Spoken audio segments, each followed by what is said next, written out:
Ugh, this was physical painful to read.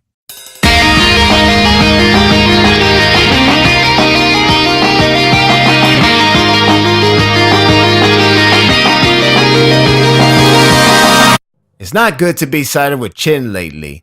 It's like watching your sports team losing by a large margin.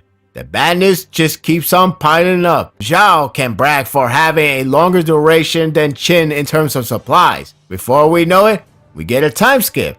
And yes, it gets worse. This chapter is a bringer of bad news with a worrisome feeling of Chin's fate. It doesn't help that one incredible man is also going downhill.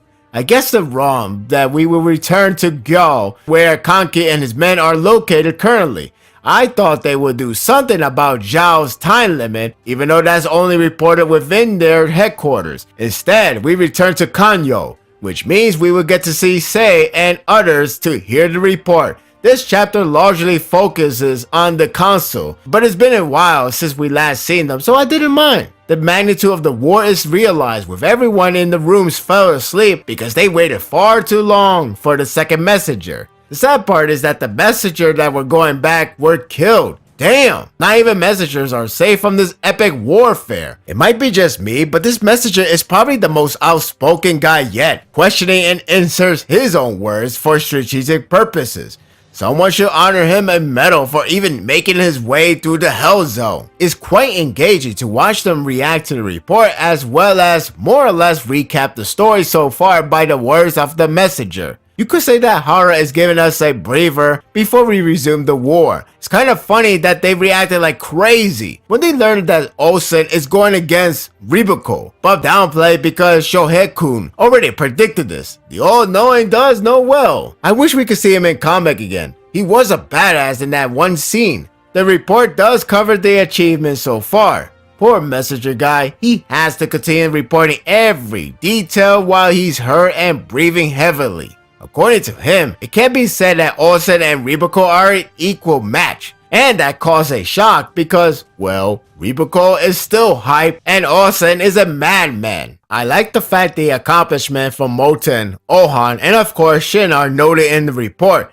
That's how you start gathering candidates for the promotion. It's worth noting that Osen is the one that put this detailed report to send out. I believe that speaks volume, since he is more or less honoring their hard effort and didn't leave unnoticed, let alone vague. That one guy keeps breaking the pleasantry, though he is right that it's not worth celebrating to the current situation, if they could only match up equally. This is when Shubukun brings the next important topic, food supplies. It was at that moment that I went, oh crap. Those men emphasize heavily on the supplies to be the determining factor of the war. It's worth mentioning that Shohei-kun still doesn't understand Osen and his decision to take on Ribuko. It was already said that Osen will only declare war if he knows he can't win. So that's a good point reminder. This could be good news for the future developments, unless Osen actually has no plan to negate that tight situation. I still have my money on him. That was said, if the last chapter wasn't bad enough to know Zhao can last longer than Chin, this is even worse. It turns out that Chin started off with 13 days worth of supplies, or at least that was roughly estimated. Fortunately, Hara spared the fans from doing math since the character do the calculation for us. The messenger goes off on the third day after the war began, which is where we left off. Somehow, I was late to realize that we had a time skip. Ah, crap. This doesn't negate the fan theory of fake news on Gyo's time limit, but it doesn't hinder the negative thoughts for Chin. It turns out that it took 5 days to reach to the capital. That's right, 5 days. You know what that means? Chin has only 5 more days before they are completely drained. That would mean nothing much has happened in those past 5 days. But I don't blame them since Zhao can't just play defense until their opponent is tired out. Yeah, that's seriously bad. Thank God for Sei to calm the atmosphere because the council was losing their freaking mind. I understand the situation sounds awful, like seriously awful, but at least remain cool and not cry for Shohei-kun for an advice. Besides, I know that feeling back in November 2016. The difference is, my outcome was predetermined to be darkness. Save has always been a strong character, so I'm glad that he's the king without whipping out. I give a huge credit for the messenger to make it out alive and deliver the report, but he should have shut his mouth up for that last message. In all seriousness, it's the worst news of them all, and it has opened an awful wound. I'm talking about the report of Heki's army's food supplies to be far less than others. Therefore, he will be the first one to die out. Ow, my heart.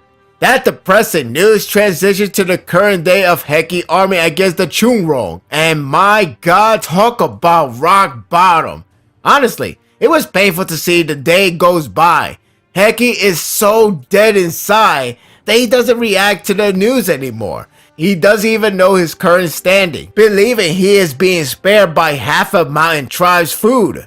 You can hate the guy all you want, but this is torture. There must be a grand payoff from this. For a short moment, I like Katari. It's a shame that Heki has to be the one to pay the price of beatdown, but I can't fault her for taking out frustration. She knows well enough that this is troubling for everyone. Since Heki is in no caregiving zone, she can't stand his attitude. He has been making enemies within the group because of his screw up. It's seriously a damn shame. I'm still rooting for Heki, all for Heki. Don't mind that video wallpaper all because the show had beatdown. That's just me showing a tribute. It doesn't help that Mountain Tribe is making themselves as enemy as well because they want to steal some food, including other horses. That's literally savage. The chapter at least ends on a very interesting note with Yotawa calls for a meeting for a new plan.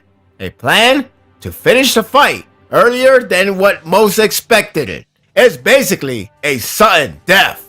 Overall, it was an interesting chapter despite the bad news and painful scenes. The console floor room was engaging to read the report and leaves a plenty of important footnotes. The scene with Heki was painful to watch, and Mountain Tribe only adds salt to the wound. The artwork is solid with the tense reactions and defeated Heki. The ending show promises for what's next to come. We may very well see the end of this army. If it has a great payoff, everyone must like Heki. No exception. And that will do it for the review. I hope you enjoyed this one. Well, I did enjoy this one because I had to talk about my beloved Heki. He's getting tormented, man. Now he's being hated by the Mountain Tribe, probably his own army. And hell, he's probably being hated right now by Saiyan for all we know. I know the fans don't like him, but come on. There is going to be a great payoff. Unless his payoff is just to die. Well, that suck. I gotta admit, I did laugh at somebody comment saying like, you know, when Zhao is in a deep shit trouble, ask for Hoken.